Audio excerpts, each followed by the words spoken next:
લાલ પાણી જે પરેશાનીનું કારણ બન્યું છે। ગુજરાતની ત્રીજા નંબરની એવી નદી જેના તટ પર સૌથી મોટો વિસ્તાર આવેલો છે। આ નદી ખંભાતના અખાતમાં મળે છે, પરંતુ ખંભાતના અખાતમાં મળતા મળતા એટલી પ્રદૂષિત થઈ ગઈ છે કે આ નદીના તટે વસતા લોકોનું જીવન જાણે નર્ક બની ગયું છે। જુઓ આ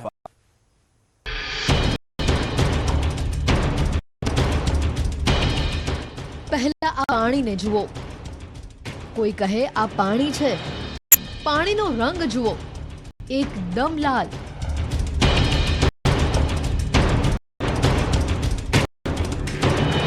આ પાણી ગુજરાતની સૌથી લાંબી નદીઓમાં ગણાતી સાબરમતી નદીનું છે, જે ધરોઈથી નીકળી અને ખંભાતના અખાતને મળે છે। ધરોઈથી નીકળતી સાબરમતી અમદાવાદ સુધી સ્વચ્છ અને નિર્મલ જલ યુક્ત જોવા મળે છે, અને જેના કારણે ધરોઈથી ગાંધીનગરના ખેડૂતો માટે તે જીવાદોરી સમાન છે, ખેડૂતો માટે વરદાન છે। પરંતુ જેવી અમદાવાદના વાસણાથી ત્યાં આગળ ખંભાતના અખાત તરફ જાય એટલે સાબરમતીનો રંગ બદલાઈ જાય છે। આ જ સાબરમતીનું પાણી અહીંના લોકો માટે અભિશાપ બની જાય છે। એમાંય વાસણા બેરેજ પાસે નદી કિનારે જાઓ એટલે તમે 5 મિનિટ ઊભા પણ ન રહી શકો। દુર્ગંધ અને કેમિકલયુક્ત પાણીનો છોડો ઉડાડતું અને ખંભાતના અખાત તરફ તે વહે છે। એટલે ટૂંકમાં કહીએ તો સમસ્યા અહીંથી જ શરૂ થાય છે।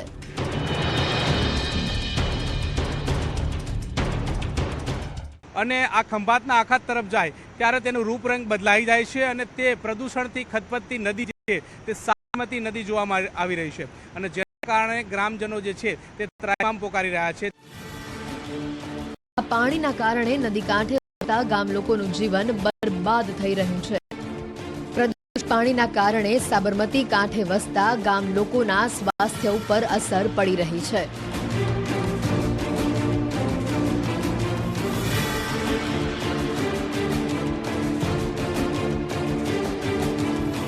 લોકોની હાલત ધીમે ધીમે ખરાબ થઈ રહી છે। દસક્રોઈ તાલુકાના નવાપુરા ગામના લોકોની આ પીડા છે। લાલ પાણીના કાળા કહેરના કારણે લોકો ચામડીના રોગમાં સપડાઈ રહ્યા છે।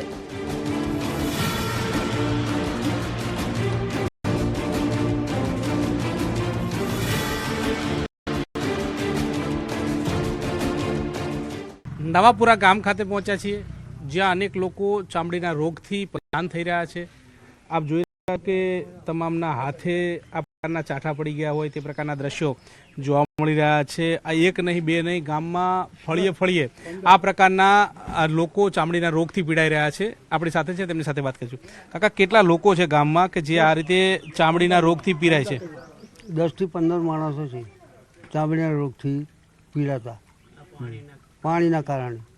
કયું પાણી છે અને કયા પાણીના કારણે આવું થાય? નદીનું કેમિકલનું પાણી આવે ને, નદીનું કેમિકલનું પાણી આવે એના કારણથી આ બધા રોગો થાય છે। દવા ચાલુ રાખવી પડે। દવા કરી તો તમારા શરીર ઉપર તો હજુ જોવા મળી રહ્યું? એ તો આ તો મટશે જ નહીં, હવે પતી ગયું છેલ્લે, આ તો નહીં મટવાનું હોય। દાવો કરવામાં આવે છે કે સાબરમતીના વધતા પ્રદૂષણના કારણે ગામમાં પીવાના પાણીની પણ સમસ્યા ઊભી થઈ રહી છે। પીવાના પાણી તળ પણ બગાડી રહ્યા છે। નવાપુરા ગામમાં પીવાના પાણીમાં 900 જેટલા TDS જોવા મળે છે, અને જેના કારણે TDS યુક્ત પાણી પીવાની નોબત આવી રહી છે। કેટલાક લોકો વેચાતું પાણી પીવે છે। 2 ટંકનું પેટીયું રડતા લોકોને દૂષિત પાણી પીવાની નોબત આવી રહી છે। દૂષિત પાણીના સેવનના કારણે પુરુષો માફક સ્ત્રીઓ અને યુવતીઓ પણ અવનવી બીમારીમાં સપડાઈ રહી હોવાનું ગામજનો કહી રહ્યા છે। પાણીની તકલીફ કેવું પડે કે 12 વર્ષની બેબી હોય ને તો ટાઈમમાં થઈ જાય, પછી ભેંસો અધૂરા મહિને વહી જાય, પછી ને બધા જે પાણી પીને અમુકના પથારીઓ થાય, ઓપરેશન કરવા પૈસા મળે ના મળે, અમુકના કેન્સર બી થાય, પછી શરીર અમુકના કારા પડી જાય। આવી બધી તકલીફો ઊભી થાય છે। ફક્ત ગામના માણસો જ પાણીથી પરેશાન નથી, પણ ગામના પશુપાલકો પણ પરેશાન છે, કેમ કે ગામના પશુઓને પણ સાબરમતી નદીના પ્રદૂષિત પાણી પીવાની નોબત આવે છે, અને દૂષિત પાણીમાં થતા ઘાસચારો ખાવાની નોબત આવે છે, અને જેથી ગામના પશુઓ દૂધ ખરાબ આપી રહ્યા છે, પરંતુ પશુઓ પણ અવનવી બીમારીમાં સપડાઈ રહ્યા છે। નદીમાં લોકો રાતે રેડી જાય તે ડોબો હે ને તે પાણી પીવે પછી એવું પીધામાં આવે પછી ડોબો તરોઈ જાય 4-5 મહિને. અમે કેટલી વખત ડોબો અમારા ઓજત રહે ને ટોંગા તોડેલા બાતલ ના જાય અમારા આખું વરાના હાચવેલા. અને ખેતરમાં પાણી વાર્યું હોય તો બીજા દાડે પીરું હળદર થઈ જાય, હૂક પડી હોય એવું. દૂષિત પાણીની સમસ્યા ફક્ત પશુઓ કે નાગરિકો સુધી જ સીમિત નથી. ગામ લોકોના રહેણી કરણી પર પણ તેની અસર પડી રહી છે, કેમ કે દૂષિત પાણીના કારણે ગામમાં સતત દૂષિત અને કેમિકલયુક્ત પાણીની દુર્ગંધ આવે છે. આ દુર્ગંધના કારણે ગામજનો શ્વાસ લેવામાં પણ તકલીફ અનુભવે છે. લોકોના સ્વાસ્થ્યની સાથે ગામ લોકોની મિલકત પર પણ તેની અસર પડી રહી છે, કેમ કે પ્રદૂષિત હવાના કારણે, દૂષિત પાણીના ઉપયોગના કારણે ગામજનોએ પહેરેલા ઘરેણાના રંગ પણ હવે બદલાવા લાગ્યા છે. જુઓ, આ નવાપુરા ગામના મહિલાના હાથમાં રહેલા ઘરેણા, જેનો રંગ જ તમને સાબિતી માટે પૂરતો છે. તકલીફ તો ઘણી છે મને કે અમારા ગામમાં નદીનું પાણી કારું મેસે આવે છે વચ્ચે ફેક્ટરીઓનું, એટલે હવા બધી કારી મેસ, વાહન ઘસે તો કારા થઈ જાય, દાગીના કાઢો કારા બેસ થઈ જાય, પગમાં કલ્લા પહેરીને બાર ગામ તો પહેરી ના જાય, બાર ગામ પહેરીને જાય તો કે જૂઠા પહેરીને આવ્યા, એટલે કે ભાઈ સોના ચાંદીના દાગીના પહેરીને જવાય જ નહીં અમારા બાર ગામ.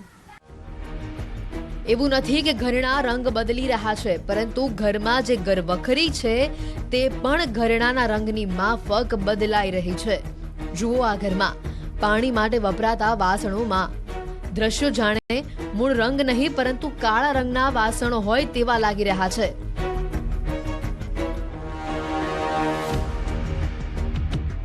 આ એક ઘરમાં નહીં, આખા ગામમાં લોકોના ઘરે દરેક વાસણો આ જ પ્રકારે કાળા પડી રહ્યા છે.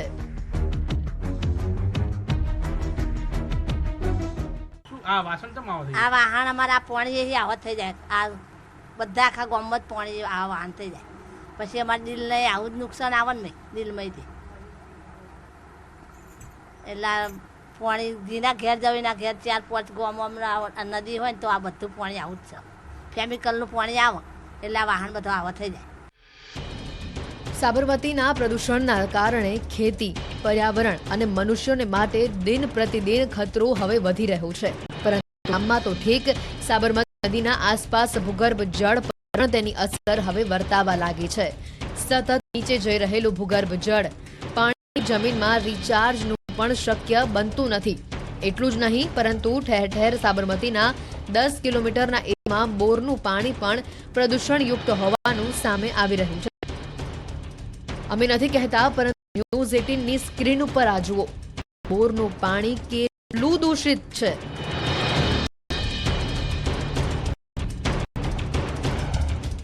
અને ગામ લોકો જ્યાં શાકભાજીની ખેતી કરી રહ્યા છે, ખેતરમાં પાકેલા કારેલાના છોડ કેવા થઈ ગયા છે.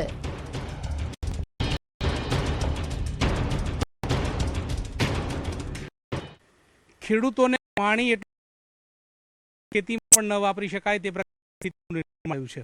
આપ જે દ્રશ્ય જોઈ રહ્યા તે ગામના ખેતરના દ્રશ્યો છે કે જ્યાં પાણી અત્યારે બોરથી લેવામાં આવ્યું છે, પરંતુ બોરનું પાણી પણ પ્રદૂષિત હોય તે પ્રકારના દ્રશ્યો આ ખેતરની અંદર જોવા મળી રહ્યા છે. કારેલાની ખેતી કરી છે, કારેલાની ખેતીમાં પાણી વાળવામાં આવ્યું છે, પરંતુ પાણીના કારણે ખેતી પણ સાવ બરબાદ થતી હોય તે પ્રકારના દ્રશ્યો જોવા મળી રહ્યા છે. પીળા છોડ જે છે તે પણ જોવા મળી રહ્યા છે, સાથે સાથે પાણીમાંથી દુર્ગંધ છોડતી તે પ્રકારની પણ સ્થિતિ નિર્માણ થઈ છે અને ખેતી પણ બરબાદ થતી હોય તે પ્રકાર લાગે છે. એટલે ખેડૂતોને પૈસાનું પાણી થતું હોય તે પ્રકારના દ્રશ્યો આ ખેતરોમાંથી જોવા મળી રહ્યા છે. ત્યારે આ પ્રકારની સ્થિતિ નિર્માણ ક્યારે થશે, ક્યારે ખેડૂતોને ચોખ્ખું પાણી, ક્યારે શુદ્ધ ખેતી કરતા થશે તે જોવું છે. ગામના કાંઠે આવેલી સાબરમતી નદીના તટમાં જ્યારે અમારી ટીમ પહોંચી ત્યારે ગામના લોકો પ્રદૂષણના કારણે નદી અંગે વ્યથા ઠાલવવા લાગ્યા. ફક્ત જમીન છે, પરંતુ પાણીએ ખેતીને આખી નષ્ટ કરી દીધી છે. વધુમાં તેઓ કહે છે કે ખેતરમાં આવે એટલે દુર્ગંધ આવે છે, રહેવાતું નથી, શ્વાસ લેવાતું નથી, ઘાસ પણ બળી જાય છે, જમીન પણ બગડી રહી છે. સેમ્પલ લેવા આવે પરંતુ ફક્ત દેખાવ કરતા હોય. પહેલા ક્યારેય રોગ નહોતા થતા, પરંતુ હવે ગામમાં નાના છોકરાઓ પણ અનેક રોગોનો શિકાર બની રહ્યા છે. હા, અમારે ગઈડિયા પહેલાં હતા, પણ એમને કોઈ દાડો નદી સાબરમતી પાણી ચોખ્ખું આવતું હતું તો હજી કોઈ દાડો એમને માથો દુખાવો કોઈ અડતર નહોતું થતું. અત્યારે જ્યાં 3-3 મહિનાના છોકરા હોય તો પાણીનું નુકસાન થાય છે.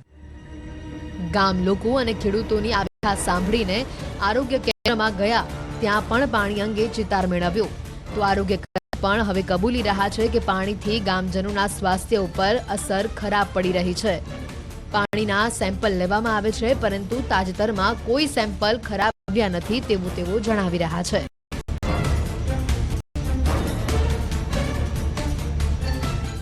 નાહવામાં યુઝ થાય તો ડર્મેટાઇટિસ તરીકે પેલા ખંજવાળ ને બધું એવા બધા જનરલી ત્યાં એ જોવા મળે. અને અમે પીવાના પાણી પીવાલાયક છે કે નહીં એ અમે અમારા આરોગ્ય સ્ટાફ દ્વારા રેગ્યુલર તપાસ કરાવડાવતા હોઈએ છીએ. એના અમે ટેસ્ટિંગ કરીએ છીએ કે પાણી પીવાલાયક છે કે નહીં. અને અમે સેમ્પલ સર્વે કરીએ છીએ, જેમ કે ટાંકીમાંથી પાણી નીકળે ત્યારથી લઈ અને જે છેવાડાના ઘર છે અને વચ્ચેના જે ફળિયા હોય એમાંથી એક સેમ્પલ લઈને દર મહિને અમે રિપોર્ટિંગ પણ કરતા હોઈએ છીએ જિલ્લામાં. અને પાણી પીવાલાયક છે કે નહીં, હાલે પાણી પીવાલાયક તો છે જ. આગળ વધતી સાબરમતી નદી નાની વણઝર, મોટી વણઝર, કમોડ, બાકરોલ, કાસિન્દ્રા, જૂનાપુરા, નવાપુરા, ગાણોલ, સરોડા, મહીજડા, ચંડીસર, ચાસર, આંબલિયા, સાથળ, પથાપુરા, રસિકપુરા, ઠા, ગિરંદ, પાલા, મોટા કડોદરા, ઇંગોલી, નભોઈ, રીંઝા, રામપુરા અને આનંદપુરા થઈને આગળ ખંભાતના અખાતમાં છે. આ તમામ ગામોના ખેડૂતો શાકભાજીની સમૃદ્ધ ખેતી કરતા હતા, પરંતુ છેલ્લા 10 વર્ષમાં વધતા પ્રદૂષણના કારણે શાકભાજી પકવતા ખેડૂતો જમીન પણ ખરાબ થઈ રહી હોવાનો દાવો કરે છે. ખેડૂતો ખેતી છોડીને દૂષિત પાણીના કારણે સ્થળાંતર કરી રહ્યા છે. સુપ્રીમે 2.5 વર્ષ પહેલાં સ્વયંભૂ રીતે સુવો મોટો એપ્લિકેશન લીધી. એક લોટો પાણી ચોખ્ખું નથી થયું. કમનસીબે આપણી ચૂંટણીઓ પરિવારના મુદ્દા પર લડાતી, એટલે લોકો જો જાગૃત નહીં થાય તો મુશ્કેલી થવાની. એટલે લોકો જાગૃત થશે અને દાનત થશે. બાકી સરકાર આને બહુ લાઇટલી લઈ રહી છે. અને નર્મદાનું પાણી તો આપ્યું ને એમાંથી પીવાનું મળે છે, એટલે સાબરના પાણીની ક્યાં જરૂર છે. પણ સવાલ એ નથી, એ જે સીવેજનું ગંદુ પાણી અને એફ્લુએન્ટનું ગંદુ પાણી એ ભૂગર્ભના જળ બગાડે છે, ખેતી બગાડે છે, આરોગ્યને નુકસાન કરે છે.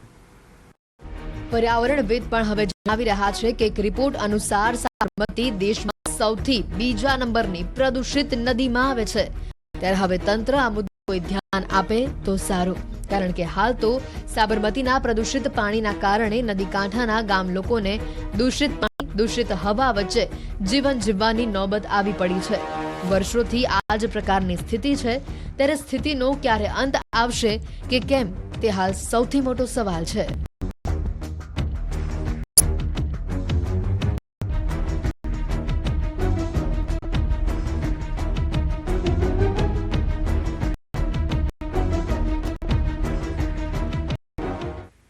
પ્રદૂષિત પાણીના કારણે ગ્રામજનો જે છે તે પરેશાન છે, અનેક રોગનો શિકાર બની રહ્યા છે. પોતાની વસ્તુ પણ વાપરવાના લાયક હોય તે પ્રકારની સ્થિતિ લોકોની નિર્માણ થઈ છે. ત્યારે આ સ્થિતિનો ક્યારે અંત આવશે તે તો જોવું રહેશે. કેમેરા પર્સન અમિત શર્મા સાથે ગૌતમ શ્રીમાળી, નેટ ઇન ગુજરાતી, અમદાવાદ. રાજ્ય વિવાદમાં સપડાયા છે. વ્યાસ થોડી જીભ લપસી અને મુદ્દો સમગ્ર રાજ્યમાં ગુંજી ઉઠ્યો. પહેલા સાંભળો રાજુગીરી બાપુ શું કહી રહ્યા છે.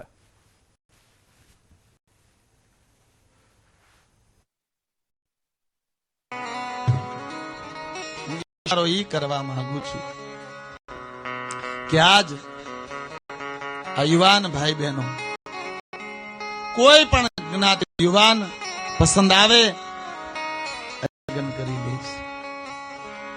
થોડોક વિચાર નથી આવતો. એક આપણા સમાજની દીકરી એક ઠાકોર કોળીના સમાજના છોકરા લગ્ન કરી લે, લાગે કલંક લાગે. સાધુ ને બ્રાહ્મણ તમારું કુળ હોય, સાધુ કુળ હોય, બ્રાહ્મણ કુળ હોય, એ તમે કુળના સંતાન છો, જરૂર કરી શકાય. પણ જે કુળના કોઈ સારો વિચાર નથી, જે કુળમાં કોઈ સંસ્કાર નથી, એવા કુળના યુવાન હારે લગ્ન કરે, એવા કુળની યુવતી હારે લગ્ન કરે. તમે થોડોક વિચાર કરજો કે તમે જે કુળમાં જન્મા છો, તમારામાં જે લોહી ઉતર્યું છે, એ લોહી કુળની સ્ત્રી હારે લગ્ન કરો અને એનું સંતાન થાય, એમાં શું હોય? કથાકાર રાજુગીરી બાપુ મૂળ સાવરકુંડલાના છે, જેઓની હાલ ગીર સોમનાથના ઉનાના સીમરમાં કથા ચાલી રહી હતી, જ્યાં કથા દરમિયાન તેમના મુખ્ય વિવાદિત શબ્દો નીકળ્યા. ટિપ્પણી બાદ વિવાદ એટલો વકર્યો કે કોળી સમાજે ઉગ્ર વિરોધ નોંધાવ્યો છે, જેને લઈને રાજુ બાપુએ માફી પણ માંગી. અને કોળી સમાજ, ઠાકોર સમાજ સન્માન હું ખુદ જાળવવા માંગુ છું. મારા હૃદયમાં એ સમાજ માટે કોઈ દિવસ ક્યારેય કડવાશ નહોતી અને મેં ક્યારેય સમાજને નીચો નથી માન્યો, કારણ કે એ સમાજને હારે હું મોટો થયો છું. એ સમાજ મારો પાડોશી છે, એ સમાજની સાથે હું રમી ભમીને જીવો છું. છતાં પણ કોળી ઠાકોર સમાજને અમારું વક્તવ્ય કડવું લાગ્યું છે, એટલા માટે કે એ મારા વક્તવ્યમાં હજારો મા બાપની વેદના છે. પણ તમારું જે નામ લીધું ને, એ કાયદેસર મારી ભૂલ છે અને એ ભૂલની ક્ષમા માંગતા મને એક હૃદયથી દુઃખ થાય છે કે હું હરેક સમાજને ચાહું છું, હરેક સમાજ મારું, હું જેને મારા માનું છું, અને છતાં પણ કોળી સમાજને આ વાત કડવું લાગ્યું અને છતાંય મારાથી ભૂલથી બોલાયું છે. હું એ બદલ ક્ષમા માંગુ છું અને પૂરા સમાજને કહું છું કે નહીં, એ સમાજ કોઈ દી નીચો નથી, સમાજ આદરણીય છે અને સદા માટે સમાજ આદરણીય રહેશે. જોકે માફી બાદ પણ કોળી સમાજનો રોષ શમ્યો નથી. કોળી સમાજના વિરોધ બાદ પોલીસ એક્શનમાં આવી છે અને આ મુદ્દે નવા બંદર મરીન પોલીસ સ્ટેશનમાં બાપુ વિરુદ્ધ ગુનો નોંધાયો છે. બીજી તરફ વિવાદિત નિવેદનના પગલે કથા પણ વહેલી સમેટી લેવાઈ છે.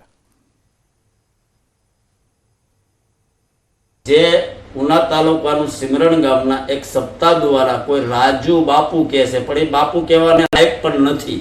એને જે વાણી, જે શબ્દ કોળી અને ઠાકોર માટે વાપર્યા છે, નીચ કુળની દીકરીઓ કે દીકરાને લગ્ન ના કરાય. તો રાજુ બાપુ નીચ કુટુંબમાં અમે નીચ જાતિના, તમે કહો નીચ જાતિ આગળ દાન પણ ન કહેવાય ને, દાન પણ ન કહેવાય. તો તમે જે વાણી વિલાસ કરી છે ને, તો તમને એક રાષ્ટ્રીય ઉપાધ્યક્ષ તરીકે ગુજરાતના કોઈ પણ ગામમાં તમારી સભા નહીં થવા દેવી. કોઈ પણ જગ્યાએ તમારી સત્તા થશે ને, કોળી અને ઠાકોર તમારો વિરોધ કરશે. તો આખો જે વિવાદ છે તે હવે વધુ વકરતો જોવા મળી રહ્યો છે. કલાકાર રાજુ બાપુએ જે ટિપ્પણી કરી હતી તેમાં તેઓનું કહેવા પ્રમાણે મુખ્ય મુદ્દો જે હતો તે પ્રેમ લગ્ન લઈને હતો, જેના કારણે હજારો મા બાપો જેઓની પરેશાની હતી તે તેઓએ પોતાની આ વ્યાસપીઠ પરથી આપી હતી. પરંતુ તેમાં જે સમાજનો ઉલ્લેખ કરવામાં આવ્યો તે કોળી ઠાકોર સમાજના માટે જે શબ્દ વાપરવામાં આવ્યા હતા તે શબ્દ તેઓ ન વાપરી શકે તેની વાત ખુદ તેઓ કરી રહ્યા છે. મુખ્ય મુદ્દો જે રહ્યો તે હતો લવ મેરેજનો, પરંતુ જે શબ્દ ઠાકોર અને કોળી સમાજ માટે બોલવામાં આવ્યા ત્યારબાદ તેમના વિરુદ્ધ રોષ જોવા મળી રહ્યો છે. સૌથી વધારે મહત્વની વાત, તેઓ સામે એફઆઈઆર પણ કરવામાં આવી. સમગ્ર ગુજરાતના કોળી સમાજને જય વેલનાથ, જય દ્વારકા. આજે ઉનાની અંદર શિવ કથામાં કથાકાર શ્રી રાજુ બાપુએ ઠાકોર સમાજ અને કોળી સમાજ વિશે ખરાબ ભાષામાં ખૂબ જ નિમ્ન કક્ષાના આ બંને સમાજો માટે જે ઉદાહરણ કરેલું છે, તેમનું ઉદાહરણ હું સખત શબ્દોમાં વખોડી કાઢું છું અને